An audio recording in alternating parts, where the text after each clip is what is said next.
Hey everyone, this is All Things Pink, a podcast where we discuss all things women over 40. And today I have here with me my colleague and grief educator, Jan Hummer. And we're going to be discussing grief, which is a topic that's a lot more relevant for women over 40 than you might think.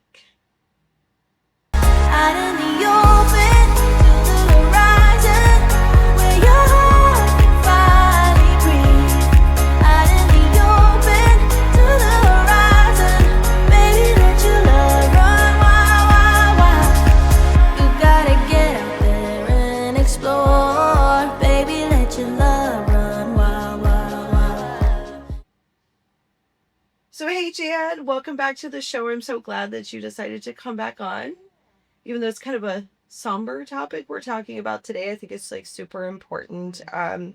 Today we're going to be talking about the topic of grief. And I really think it's important this time of year as we move into the holidays to have this conversation, so people can understand what grief is and what are examples of grief and, coping skills and, the whole mess. So, first, let's introduce you as what do you do in the realm of grief? I started down the road more of like doing grief education probably like right before COVID started to happen. But to be honest, like grief has really motivated pretty much all my work within addiction recovery. Myself, like with my master's degree in mindfulness and just all of that stuff. I didn't realize that grief was like a foundation of many of the things I was talking about in therapy or like in groups or like what would come up in meditations for me Yeah. as I started like sitting there. And yeah, so about during COVID though, I started to like go down the path of like researching, listening to podcasts that were coming up because we were going through this major change in our world where the world shut down, basically. Oh, yeah. Everything that we knew was just we couldn't do anything. Like we had to stay in our homes and like just even though I was working like online after maybe 3 weeks, we all still had to calibrate, right? So and it was just so happened that I had just gone to Kenya like in 2019. That was like the last time I was over there working in prisons over there teaching mindfulness. And during that time, my grandfather, Elwood Hummer, who lived here in Frederick, Maryland, on Jefferson Street, he was almost 101, or maybe he was 101, I can't remember now. But he died while I was in Kenya. And I still wrote the eulogy when I was in Kenya, and it was read at the funeral because I couldn't come back for the funeral because I was not like a lot. But there was a lot of stuff going on, like just the changes within doing re-entry, like looking at that grief of families I was working with, and then being with my grandfather, with that. And then my grandmother literally died of grief, like died of heartbreak. They were together for 80 years. Oh, Wow. 80 years. And so she started to go really downhill about like, like in March of 2020. And then it was funny because the hospice worker said something to me at the time like, oh, you should really look into being a volunteer here. Mm-hmm. And I was like, well, actually, I just like started looking into this program and it's called a death doula. And she said, oh, I've never heard of a death doula before. And I was like, yeah, it's like this, I don't know, I'm thinking about doing it online and it's going to take me like a year to do at the time. And, I really didn't tell anybody I was doing it. I just kind of started doing it. So what exactly? So you mentioned a couple of different like titles. So what is a death doula? Like briefly. So yeah, death doula. Okay, think about birth doula. The death doula, same thing, the opposite of transitioning people and helping them, feel like makes sense the transition. Yeah. But there is a lot like birth doulas too, but with death doulas, like I'm trained in like helping people with their will. Like I'm trained in helping people with like funeral arrangements, Really all that takes the burden off the family. That's such a that's good. Yeah. And my services, I mean, a lot of people now are charging for those services, but like for death doula, for me, it was it's more of like a calling, Yeah. and a service. And I only do one person at a time. But I also work with animals. So like this recently, I just helped, an acquaintance like put their dog needed to, Oh, God. that's in a lot of pain. So, and my dissertation, my PhD, is on dogs transitioning out of this life, and holding that space for them, but like just being there. So yeah. So the grief in many different ways, and we're looking at grief today. What we're pretty much talking about is not just death. Grief Because is it's not. very large. Yeah. And it's vast. So we talked about COVID at the beginning, and so like Yeah. that kind of, we can go right into that. And really, what is your definition? Like, I want to turn it around like on you. It's like, I think, what is your well, I think grief can, it's the mourning of the loss of anything. You grieve all kinds of things. I mean, I think there's a standard definition. Everybody always thinks about dying right? as, the end all. Like, that's what grief is. That's what we mourn, but we mourn other things. I mean, gosh, when you talk about animals or pets, that was a hard one because I'm highly attached to my dog. So like, just even contemplating that. We're talking about it today because she's like 8, and I think to myself, my God, nope. There's that denial coming in, like because I don't want to deal with that. Right. But one of the things I want to just kind of like for our viewers or anyone who is hearing this, what is a grief educator?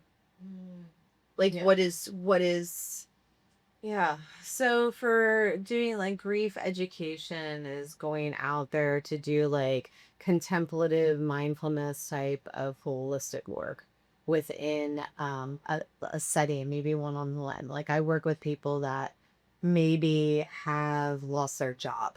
Right now, that's a huge thing. And I work with people that have lost their identity, and going back to that, especially within addiction communities, like going back and values and purposes, all of that, it all stems from grief. So the grief is right there. That's why like grief circles or grief, classes, it's not just about death, although that's a huge part of that. So one thing that, I think comes up a lot, uh if I say that I'm going to do some grief education or anything, like I go out there and do these things, what comes up is like, well, I didn't really have anybody that died. And I didn't have anybody that died. Or even with pets, I was supposed to have a conference on disenfranchised grief. We didn't sell enough tickets. Well, that's because maybe people weren't ready for it, right? But people wanted it, but they weren't ready for it back in April, right? Like I'm going to right, so try to right? do it, but we're taking bits and pieces of it. So we have disenfranchised grief. And disenfranchised grief is a huge, huge span of things, which is identity, right? You Yeah. have identity. Well, pet loss comes into that too. That is a death thing, People don't want to talk about suicide. We have a lot of people, everywhere. Like that is a thing right now too. And so it's not just a thing. It's like a very, very important thing. Like I work for a company, like my job thing, that is our mission. Yeah. And which is a very huge mission. I'm sometimes like, whoa, that's a huge mission, but hey, we do Well, it's very amazing prevalent work. right now. The Right. state of society's mental, excuse Right. me, health is low. Right. Like this, it's crazy that it's like that. But if you look at the numbers and you look at, what's happening, it's not a good look. Like it doesn't look good out there. So, but I think understanding, I think that people really don't get it, or they've been conditioned to think that grief is only surrounding death, or that kind of loss. But what about the millions of other losses we experience every day? And then you talk about like, okay, we talk about women over 40. Mm.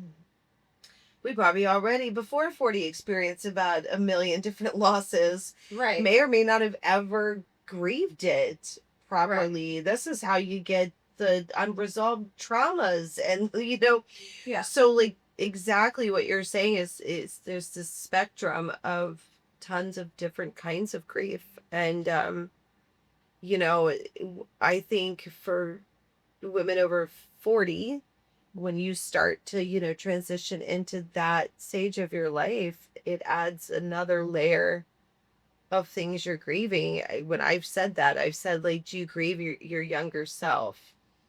Do you grieve, and people look at me like I'm insane, and I'm like, has the thought ever crossed your mind as you get older that you have a finite period of time left? There's a grief that comes with that.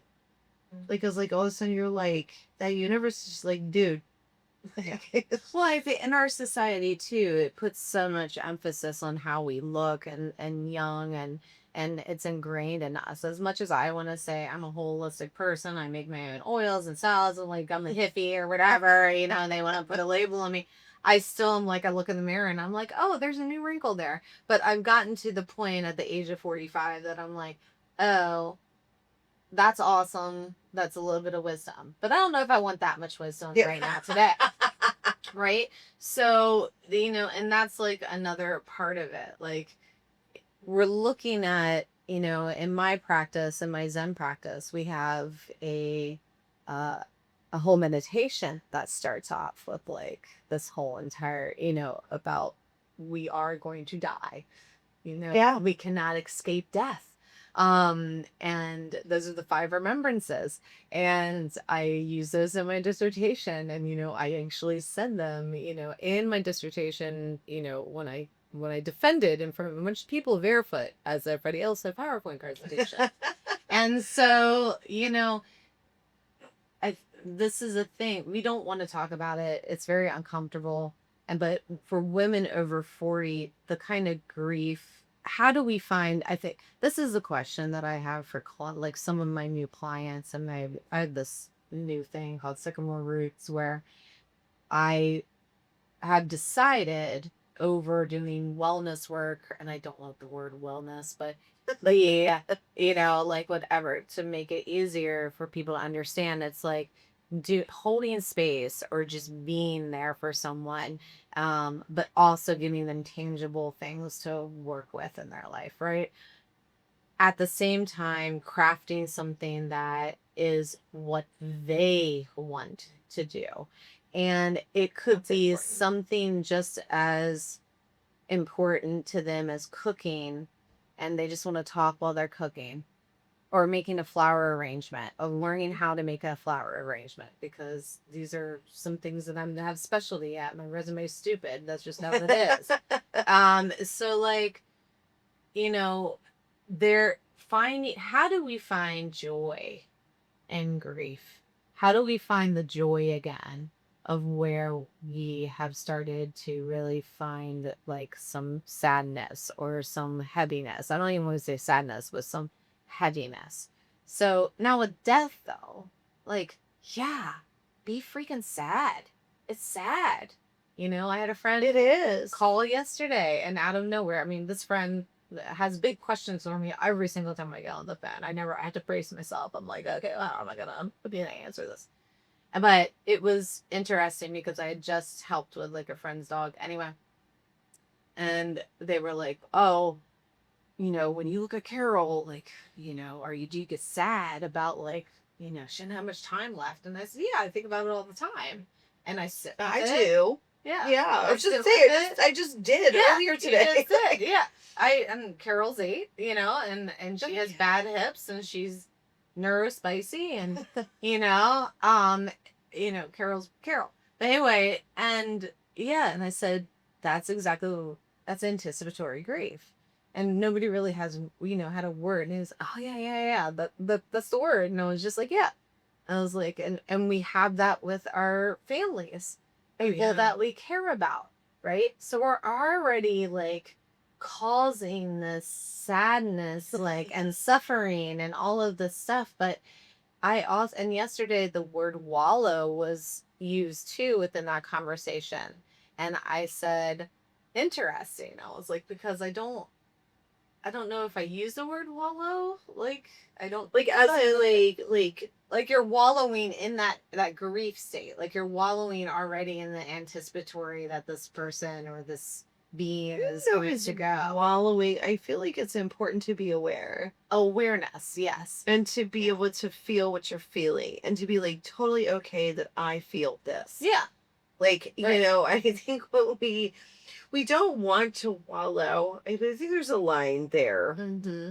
There is a, so yeah, wording is very important. And that's another thing. It's like, wording's very important. Even with the kind of grief we're talking about too, with like, being 40 and as you're going through, the stage of life of like perimenopause and then menopause and then Which all of is that stuff. literally made worse by perimenopause because your Right. hormones are all over the place and you have anxiety and Right. everything is like freaking doom. Like it's already at it, you're fluctuating and you're going all over the damn place, and then here comes these thoughts like like the inevitability Right. that this is happening. I think it's perfectly acceptable to go ahead and start to grieve that. Yeah. I mean, for sure. Because it's Yeah. coming, Yeah. like, and there's nothing we're going to be able to do to change that. So um but maybe it's maybe people don't want to call it grief Nobody because wants to talk about grief. is it like, but I don't understand why it has to be so negatively, like why it's got to be such a Well, it's just negative like thing. sex, right? So we have sex and death are two of the most taboo topics. Used to be two of the most taboo topics out there, right? I had a acquaintance recently just write a whole article about sex and death and taking those two topics and realizing through research that now it's easier to talk about. Like people are actually talking about it. Sex, yeah, came back around. We're here. We're talking about. We're good, right? We got this to a certain extent. Could go further, right? So now you're looking at grief and death, because grief and death, that's like simultaneously people put that together, and it's still scary. We don't want to think about our death. Of course we don't. And then also there's a term that has been used, well, it's three words: grief is love. Grief is love. And if you are already going through emotional, like it's hard for you to speak about your feelings or it's hard for you to be vulnerable or any of this, and all of a sudden you're grieving something, Oh yeah. that means you love something. If you were grieving something, Of course. you were loving something. Yes, I can be like very Buddhist right now and say, well, it's impermanence. And I did say that on the Fed yesterday. I was like, well, impermanence. Everything changes. It is true. It's very true. Every single moment. And I'm the kind of person that I used to really hate change. If I was comfy in my space, I really did not like change, and Right. Well, that's why relationships are so hard. So if you're in a loving relationship, or maybe not even in a loving relationship, and you're attached and all of these things because you see something in somebody else that they don't see in themselves, or whatever, vice versa, whatever that is, that is disenfranchised grief. That is grief. You are grieving. You're literally grieving a living human being. That's a hard one. Yeah. It's a really hard one. And I think you know more than anybody, and the work that we do personally is that, with incarceration, or I work with women now where they're, in the military, their husbands are being deployed. Yes. Not getting help at home, that kind of grief. So like this is airing during the holidays. We're not just talking about that. We're talking about this huge non-linear thing We have these five Right. stages that people say we got. Yes, the stages are real.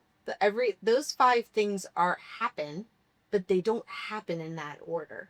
When that's Oh, I don't. Yeah, I don't yeah, believe they don't that happen happens. in that order, but those five stages are very well written and they were researched and all of that. I'm not going to get too deep into the five stages because there's so much research out there and like whatever. Right. But grief is not the only thing that I always tell people is like grief is not linear. If I'm talking to a family, if I'm talking to, I've worked with children that have died in the last couple of years and 6 years old, and talking to their families. It's like, what do you say?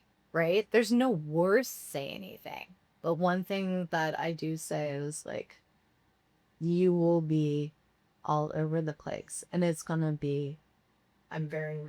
It'll be for the rest of your life. And I think that that's important for people to understand is that, and I think going back to when people like label things five stages in any capacity, you and I both have been working in the recovery field for years.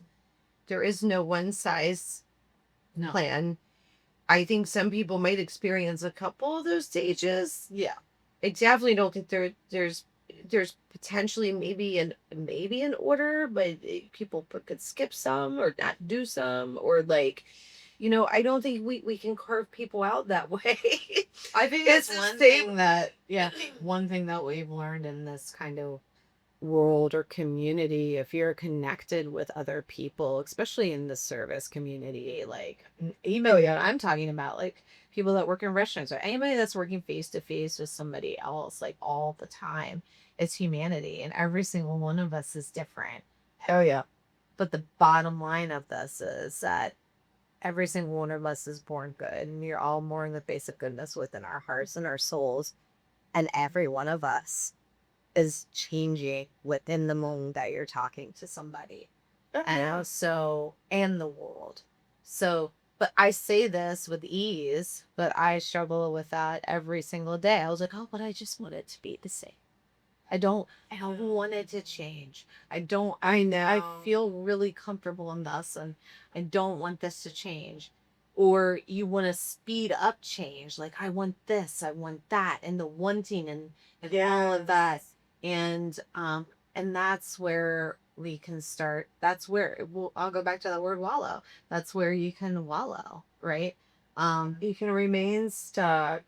For your main stuff. Yeah, that's what we say.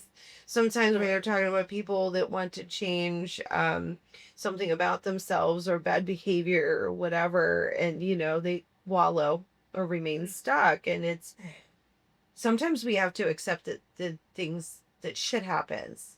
Like I'm saying it like that, like, but I absolutely agree with where you're coming from when you say you're real with people because it is gonna hurt. It's gonna hurt like hell, and there's gonna be all kinds of things There's that you sometimes go there's through. nothing to be said other than Yeah. let's trying to get one foot. I say to people in all the work I do, because all of the work I do is very, it's trauma, it's Yeah. related. That Yeah. not one thing that I don't. Everybody's like, oh, what do you? And I was like, nah, if you don't want to hear about it, then I'll tell you. Like whatever. I don't need to talk about it then. And that's fine. But the thing is, like, on a daily basis, I'm telling people that it's okay to share or just sit. Like, I had a client this morning out of like 8 people in my group, and they were just like, I'm not coming on camera today. I'm just listening. Okay. Okay. Yeah. You there? Just give me a thumbs up and let me know that you're okay.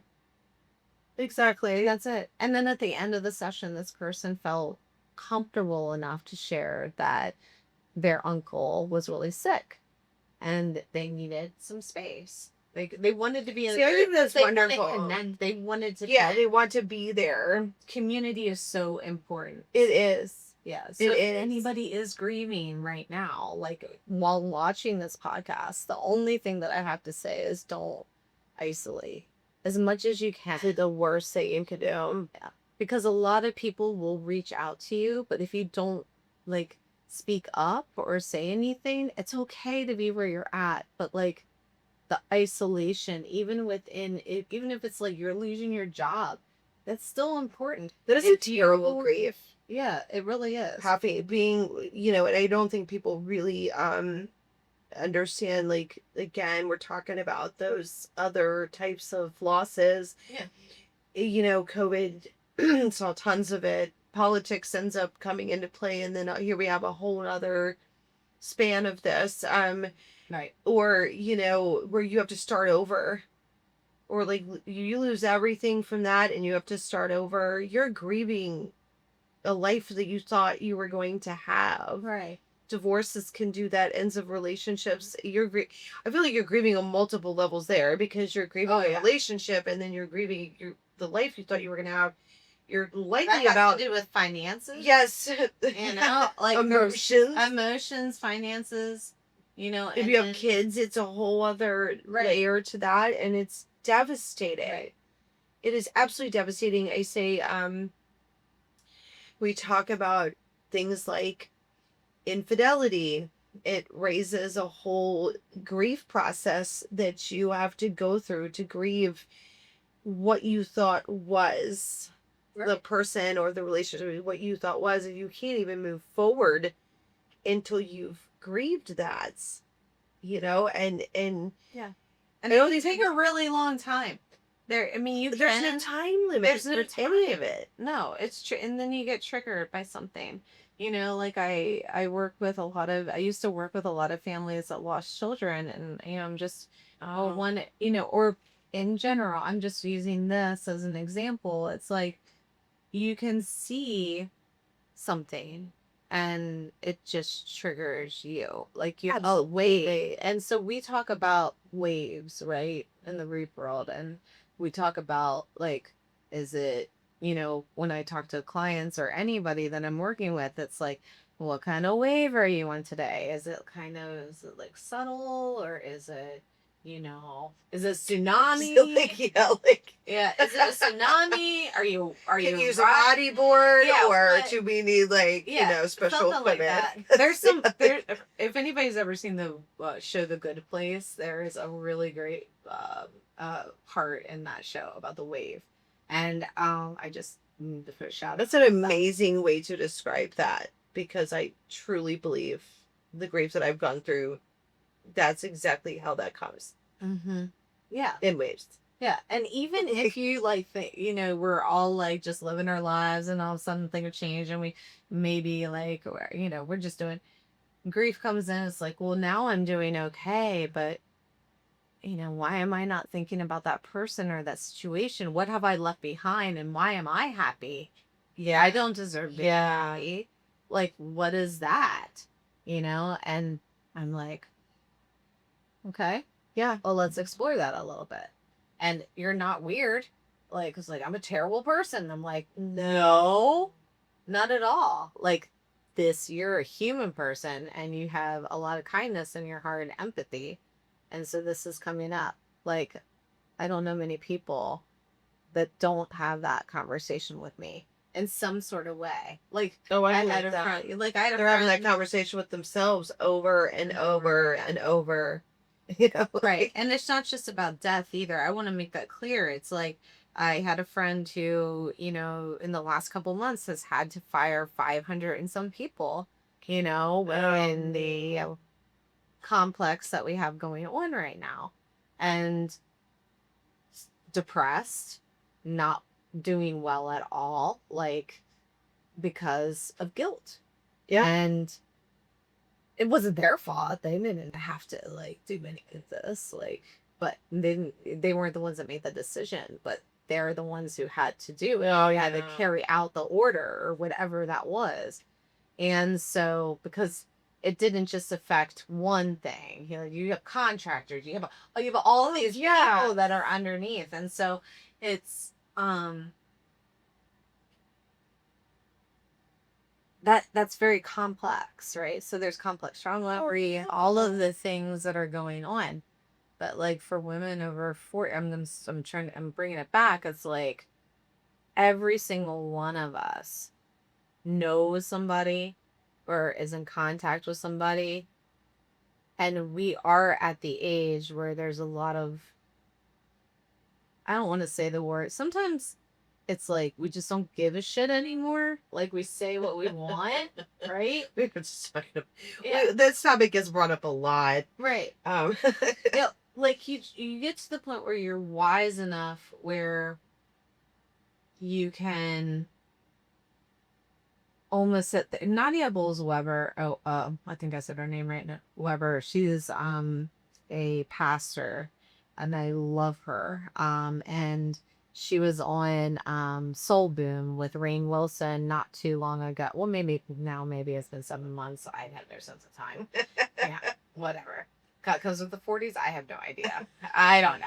But massive memory loss. yeah, I was like, I don't know. I don't know the month. I don't know what day that Like, was. did it all go together? Sure. I was listening to it in the bathtub and I was comfortable. But she was talking about Rainn Wilson asked her about forgiveness. And she said forgiveness is like bolt cutters.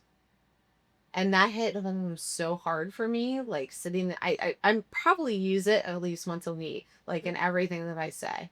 Because we don't want to be with it all the time. Like Yeah. with forgiveness, it's like it's the same thing with suffering or like grief or whatever. It's like, how can we use the bolt cutters? Well, how can we use the bolt cutters with forgiveness for self during with grief? By talking in a community or talking with somebody else about our grief and just having somebody understand and just Yeah. be there and hold it with compassion. We should be able to do Yes. that, right? And so We by should this be age, able to do that. right? So at this age, what I was like trying to get at when I heard that, I was like, well, yeah, I know a 40-year-old could do that, probably. I'm not saying like a younger person couldn't, but they're still like working out things and then like maybe they have gone through stuff and they're able to like do that. But like I'm saying, like at our age, I feel, I don't want to be like a generalization, but I do feel that there's Our capacity is much higher. right. So it's a little bit wider, right? I think that So- part of the problem that we find, and we find this in recovery too, and with traumas, when people are still afraid to be vulnerable, and we talk more about this now than we ever did when we were growing up. Right. What is that? I think it depends on your traumas and your attachment styles and things of that nature, like what you avoid and what you don't avoid. Um, but yeah, I think women have a much higher capacity over the age of 40 to be a lot more connective with that. I think that men do not, because they are oftentimes conditioned not to be vulnerable. So I think we got a little just a tad easier. Like, yeah. For nurturers, Yeah. by nature. So we can, right? we can open up, I think, a lot easier. Right. Now I know on my like I feel very blessed in many ways to be surrounded by many men that actually from the mid 30s up until like maybe 80s that I know, especially in the grief world, or like even just within the circle that I am in that I trust and respect, and that do have a very, they can hold a lot and are vulnerable and have emotional intelligence in that way. But it takes a lot of work. Do they work in this field? They work in some kind of That's service. good. So that's like, all that, of I them think, do. So all of them do. It's Yeah. not. It's not. That does. I think you kind of have to. Right. And To work in multiple of them are kind of like me, where it's like the multiple like things that you want to put your hands in, and whatever that is. They make better business decisions than me sometimes, but that's just because I'm learning. And I'll always be learning, and that's fine. I love it. But I think, not I think, but I'm gonna go all the way back to grief every single one of us. It doesn't matter if you know your attachment style. It doesn't matter if you go to Mhm. therapy. It doesn't matter if anything. Grief is just there Oh yeah. in every single moment. And I, there's not a time where that will change, you know. Right. It's where the love comes in. It's like the first real like conference or like thing that I went to in person after COVID Right. was I went to Santa Fe and went to Upaya Zen Center, which now has become like as my place. You know, that's where I want to be, where I meditate online every day, you know, out there in Santa Fe. And Roshi Joan Halifax and Frank Onizeski does does a thing called Love and Death, and they've been doing that for years. And yes, they it does focus on death, but then we have talked about and we other Sure. aspects of that, and that's really where like I think, well, not I think, but I for real really got deep into that, and then I went off to Alaska for the first time. Like, for I was gone for 2 weeks. And I made some decisions and I made some disenfranchised grief decisions, like to leave my job at hospice that I was working at. Yeah, Yeah. tried a job at a hospital. Well, you know, I don't fit that mold, but I tried it. It was great and I loved it and no, you know, made great friends. Um, so yeah, I mean, coming all the way back around, but if we don't grieve, that means that we haven't loved, and I would rather love. Well, Yeah. absolutely. And I think that suppression can be easier for people. They are grieving, Mm-hmm. but like we've said, nobody wants to. Mm-hmm. Nobody wants to think about these things. I think about, gosh, I don't want to like manifest anything like by like thinking about it, but it's very real when you realize that you're this age. I start to think about, oh my god, like that finite time, and you still have certain people in your life, and if you do, that to me gets even kind of scarier. Like, and I'm open as hell about it. I'll like talk about like, oh my god, Yeah. how many more years do I have left with, like, and I'll have that moment Yeah. where I'll feel it. And I like to let people, how I describe it is, be in that place and feel it. And it's okay to feel it for, this moment, and it'll take up this space, right? Just don't, set up camp and live there.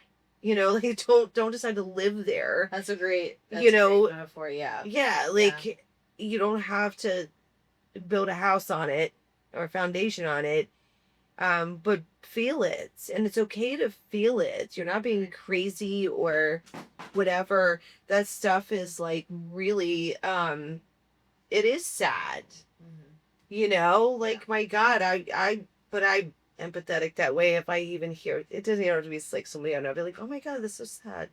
And then I start to, and I feel it, but I don't live there. It does. It is funny you talk about like triggers and things, um because this is where I really focus on the lack of time limit on it. I think it softens depending on what your relationship to grief is. Like, if your pain or any of that, or loss, like, we can change our relationship with it, Right. after we have processed and, connected and been able to communicate how we Yeah. feel, and after we've actually felt it, then I think you can change your relationship with And grief. some people never feel it, and that's their journey. Yeah.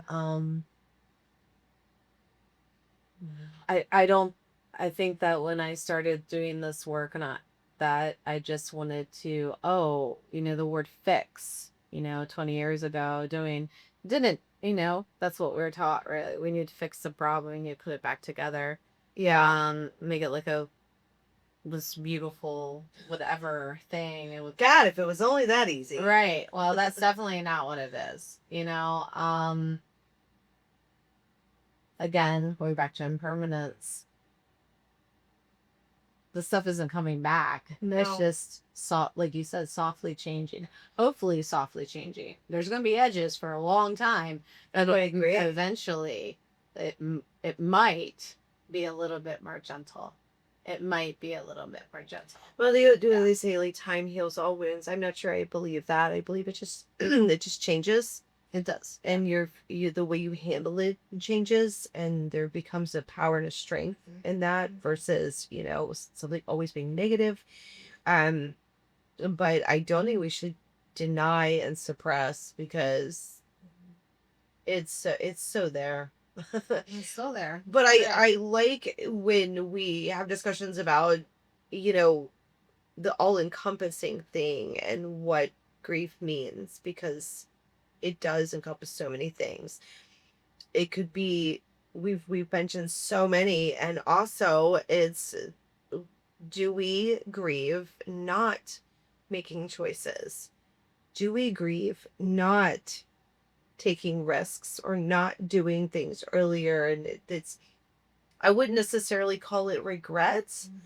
People I think would call it regret when I've mentioned like do you grieve your younger self not just because of death but because of other things. I don't necessarily call it regrets, but I believe there's a level of grief over choices that we've made or wasting time. Mm. Do you find that as people get older they start to grieve like choices they made? I think it goes back and forth with that. I don't think anything's dominant over the other people that I've worked with over time or witnessed or observed. It's like, again, going back to that place of we're all different. Mm-hmm. Time is a really interesting subject in itself and how people relate to time. And what I have noticed is resentment and guilt. And the resentment and guilt is probably two of the most toxic things that we can fold into and shorten our joy and all of that. And so that's what we're working with. That's what we're working with. There's so many different, like I said, grief is not linear, but all of that is going to come up within that space. So if you're having a circle and you're talking about that with a bunch of people, in a community space, and then there's anger, right? Mm-hmm. Secondary emotion. Right. So anger. The anger fuels the fire too. Yeah. If we use it in the right Oh way. yeah. But that's where the education comes on or comes with, or you're sitting with a person that, is a space or they're able, or a friend or a family member Yeah. that knows you or understands you and is there with unconditional love and respect, like just being Yeah. there for somebody, um, wherever they at. I mean, that's really like therapy, it's therapy. So, we don't see it. Like I said, we don't need to know all of our diagnoses or anything like that because a lot of it is right there. Like, and, yeah. What do you think are some like healthy coping skills? I always tell people you to feel it, to acknowledge it, that it's okay to do so. What are some other Yeah. I think coping that's a skills? huge one, but I think it's a huge one to hold space to let them be awareness and having somebody witness what they're feeling. Goodness, there's so many. Connection, I think, is I think Connection. like you said, never isolate. You Yeah, the need to. connection. Yeah, the connection part is, I know from my own experience that is what really helped me in some things that I went through personally, and then being able to use that to help others, down the road. So, or why I do what I do. So the connection part, but then noticing what, there's all these holistic practices out there now. I talk about meditation. We talked about it in the one Mhm. podcast. Meditation can be many different things. Yeah. Getting outside. That's one of the first things. Like, or just put your damn foot on the ground. Yes. Like that's it. Yes. If it's just getting a toe out and touching the floor, awesome. I No, totally agree with that. right? Like and those are your boundaries and in knowing your capacity. And some people like to work through grief. Like they Yeah. go full throttle and work, and they'll do it. Fine. Just don't let that be Yeah, forever. yeah, that's what I Right? say. Don't build a foundation on it. You're Don't not living build a there. foundation on it, and don't like get creative. Like my biggest thing in the work that I do, creative alchemy, man. Yeah. Like, wow, you didn't know? Like yesterday I was working with somebody and they didn't, they were like, oh my gosh, we're gonna do like a flower arrangement. Like I don't fully know about that. And I was like, you're gonna have to let go of perfectionism. Oh This is not yeah, gonna for be sure. perfect. And then the Those grief outlets of can be that, really helpful. yeah. So the creative alchemy of that, of anything, it's like, and a lot of people find that they're creative through grief. They have no idea. Like Yeah. they have no idea that how creative they are. I went through uh, if you call it disenfranchised, but I went through, a very heart-wrenching like moment in late September, October this past year. And although I'm already an artist and I consider myself an artist, there was stuff that came out of me through that and working with an art therapist on the side, that I was like, holy shit. I was like, Yeah. wow. I was like, okay, what's this? And then coming up with an idea from that. And then another thing came out because now I'm going to be pitching a cookbook on grief, but not just That's that. right. So it's like eh, all of I these think you things. can find a new sense of yourself Yeah.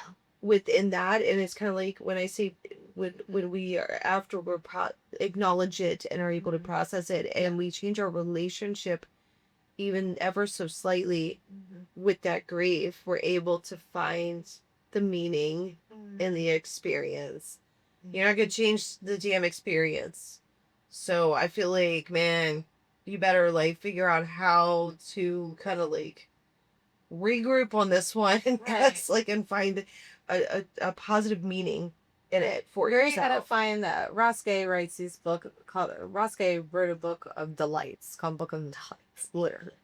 And I love this book because and my really wonderful yoga teacher, mentor, and friend, Krista, in Shepherdstown. She introduced this book to our yoga class and, Hmm. and reads out of it before our yoga class quite often if I go. And in this book of delights, it's like, well, how do we find delight again? Like, how do we, isn't that such a wonderful thing? Or that glimmer? Like, where's that glimmer moment? And when you're going through grief, it's like when I realized in January, like in January, as I was going through this and processing and was triggered so hardcore by all these other things and Yeah. still holding space for other people, and I'm trying to like you know, all of a sudden there was like this glimmer like I remember the first little glimmer moment and I was just like, oh, okay. All right. Well, that's great. That's awesome. I'm Yeah. gonna kind of use that, and I'm gonna write about that, and I'm gonna write some haikus because I'm a huge haiku writer. And then I went out to Upaya like a couple of weeks later and did do a haiku thing, and sat with amongst this political landscape. It was a very dense time to write, to be doing poetry with these amazing writers, but at the same time, it was like a huge, beautiful, delightful glimmer moment and community and connection.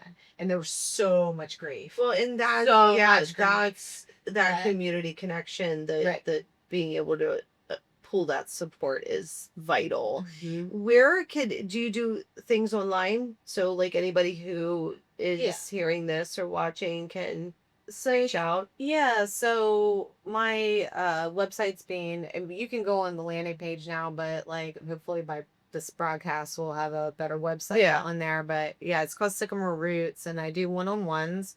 I also will be doing some grief yoga stuff that I've written, meditations. There's so much. We're gonna be having so many community type things, but I do one-on-one sessions and they are priced according to what people can afford. And That's excellent. yeah, and then there is a cookbook that is being pitched soon, and there might be a different website for that, and might be a podcast as well. So Awesome. yeah, it's gonna take a little bit of time, but It always does. yeah, takes a little bit of time, and I'm totally fine with that. I just need to. I'm not a person that's very slow, but and in my older age, in my 40, like in my new life, which I call 45, like the turning point of like, oh, and my daughter, that's another grief. My daughter goes to college and we're moving her in, and Yeah, see, like a couple weeks. there's so much Yeah. to be said about this. Thank you so much for being on the show again. Because you're always like a major wealth of information. And if you guys are experiencing grief of any kind, please make sure that you reach out. It is absolutely vital. There are so many resources, and So many. there's telehealth, there's online stuff, there's local communities, but definitely connect with people who care. There's lots of people working in this field. Yeah, there'll be a new page on the website with resources, with local resources. Excellent. So. And we'll put those links Yeah. in the description so that you can reach out. Thank you for joining us. If you are watching this on YouTube, please make sure that you like and subscribe to the channel so you don't miss out on any of our cool podcasts. If you are listening or not, you can listen on Apple and Spotify. If you want to reach out and look up all of the other things that we do, the wellness programs and the adventure channel, you can find that information on our website at allgreatthingsllc.life. Thank you again for joining us, and we can't wait to see you next time here on All Things Pink. You gotta get out there and explore, baby.